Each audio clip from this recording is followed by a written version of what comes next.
औज़ुबिल्लाहिमिनश्शैतानिर्रजीम बिस्मिल्लाहिर्रहमानिर्रहीम। अस्सलामु अलैकुम वरहमतुल्लाहि वबरकातुहू। कैसे हो दोस्तों, आप ठीक हो, सेहत मिजाज अच्छे हैं आपके? तो दोस्तों, आज हम केमिस्ट्री में एनालिटिक केमिस्ट्री के बारे में पढ़ेंगे। एनालिटिक केमिस्ट्री जो है वो ब्रांच ऑफ केमिस्ट्री है जिसमें हम डील करते हैं identification of substance and their molecular weight. तो हम इसमें जो है सब्सटेंस की आइडेंटिफिकेशन करते हैं कि ये कौन सा सब्सटेंस है, इसका नाम क्या है जो ये सब्सटेंस हमें दिया गया है। इसके अलावा हम इसका वेट भी मालूम करते हैं।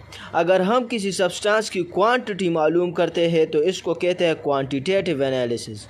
अगर हम किसी सब्सटेंस की क्वालिटी मालूम करते हैं तो इसको कहते हैं क्वालिटेटिव एनालिसिस। क्वालिटेटिव एनालिसिस की एग्जांपल ये है, फॉर एग्जांपल अगर हम जो है साल्ट में एसिडिक और बेसिक रेडिकल्स फाइंड करते हैं तो ये क्वालिटेटिव एनालिसिस है। और क्वांटिटेटिव एनालिसिस की एग्जांपल ये है कि अगर हम वॉल्यूमेट्रिक एनालिसिस करते हैं, मतलब टाइट्रेशन या ग्रेविमेट्रिक एनालिसिस करते हैं, तो ये जो है क्वांटिटेटिव एनालिसिस है। इसके बाद हम पढ़ते हैं classical method of analysis. Classical method of analysis क्या है? तो क्लासिकल मेथड में जो है सबसे पहले आता है कंबशन एनालिसिस। कंबशन एनालिसिस में दोस्तों हम क्या करते हैं कि इसमें हम ऑर्गेनिक कंपाउंड की परसेंटेज, ऑर्गेनिक कंपाउंड में जो एलिमेंट्स है उसकी परसेंटेज कंपोजिशन फाइंड करते हैं। अगर ऑर्गेनिक कंपाउंड में कार्बन, हाइड्रोजन और ऑक्सीजन है तो तब उसकी हम एनालिसिस कर सकते हैं, उसका परसेंटेज कंपोजिशन फाइंड कर सकते हैं कंबशन एनालिसिस में।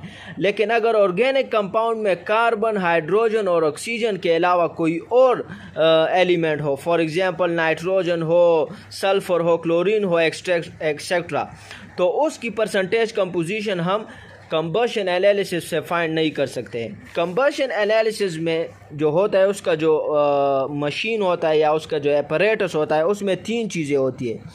एक जो है उसका होता है एस्पिरेटर, इसको कहते हैं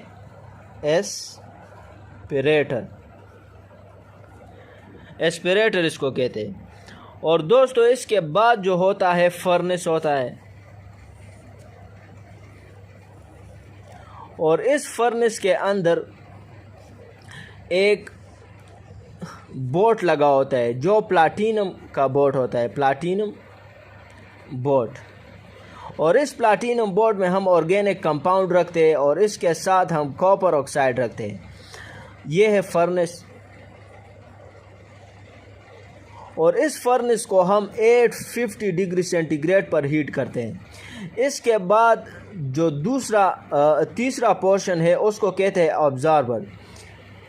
यहाँ पर एक ऑब्जर्वर होता है जिसमें होता है मैग्नीशियम परक्लोरेट, ClO2,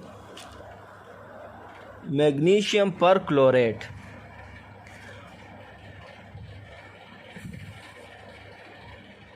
और इसके बाद एक और चैम्बर, आप कह सकते हैं एक और चैम्बर होता है जिसमें होता है पोटाशियम हाइड्रोक्साइड। तो दोस्तों यहाँ से एस्पिरेटर से यहाँ पर ऑक्सीजन जो है अंदर किया जाता है। इसको 850 डिग्री सेंटीग्रेड पर इस ऑर्गेनिक कंपाउंड को हीट किया जाता है और ये ऑक्सीजन इससे पास किया जाता है। जब ये ऑक्सीजन इससे पास होता है तो आपको पता है ऑर्गेनिक कंपाउंड में कार्बन होता है, हाइड्रोजन होता है और ऑक्सीजन होता है। इससे जो है कार्बन डाइऑक्साइड बनता है, हाइड्रोजन बनता है, H2O बनता है और ऑक्सीजन बनता है।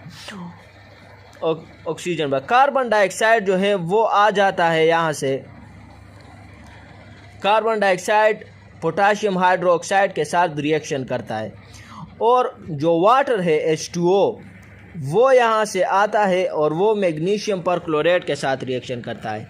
और आपको एक और बात बताऊँ दोस्तों, कंबशन एनालिसिस में जो हमारे पास ऑर्गेनिक कंपाउंड होता है उसका भी मास हमें मालूम होता है, जो हम मैग्नीशियम क्लोरेट इस्तेमाल करते हैं उसका भी मास हमें मालूम होता है, और पोटाशियम हाइड्रोक्साइड जो इस्तेमाल करते हैं हम उसमें भी हमारे साथ उसका भी हमें मास मालूम होता है, और यहाँ से एक्सेस ऑक्सीजन चला जाता है। तो दोस्तों अब देखते हैं कि हम परसेंटेज कैसे मालूम करेंगे। तो परसेंटेज ऑफ कार्बन की परसेंटेज कैसे मालूम करेंगे दोस्तों, यहाँ पर हम करेंगे mass of carbon dioxide divided by mass of organic compound जो हमें दिया होगा, multiply by molar mass of carbon divided by molar और molar mass of carbon dioxide multiply by 100। अब हम मास ऑफ कार्बन डाइऑक्साइड कैसे मालूम करेंगे। जैसे मैंने आपको बताया कि हमें मास इस KOH का मालूम होता है। अगर KOH का मास 10 है और कार्बन डाइऑक्साइड इससे मिलने के बाद यहाँ पर ये ऑब्जॉर्बर है, यहाँ पर ऑब्जॉर्ब होता है ये कार्बन डाइऑक्साइड और H2O। अब ये कार्बन डाइऑक्साइड इसके साथ ऑब्जॉर्ब हो गया और इसका मास 10 से हो गया, KOH का जो है मास वो 10 से हो गया 20। तो अब जो है आप कार्बन डाइऑक्साइड का मास कैसे मालूम करेंगे। आप कार्बन डाइऑक्साइड का मास ऐसे मालूम करेंगे कि आप 20 से 10 माइनस करेंगे तो 10 आपके साथ आ जाएगा। ये 10 जो है ये कार्बन डाइऑक्साइड का मास होगा।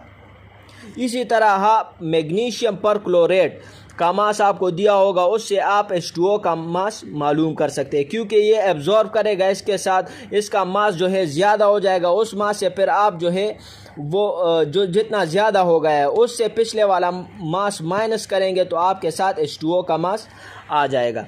तो देखिए दोस्तों, इस फार्मूले से हम परसेंटेज ऑफ कार्बन डाइऑक्साइड मालूम करते हैं। इसी तरह percentage of hydrogen, mass of H2O divided by mass of organic compound multiply by atomic mass of hydrogen जो कि 1 है, और molar mass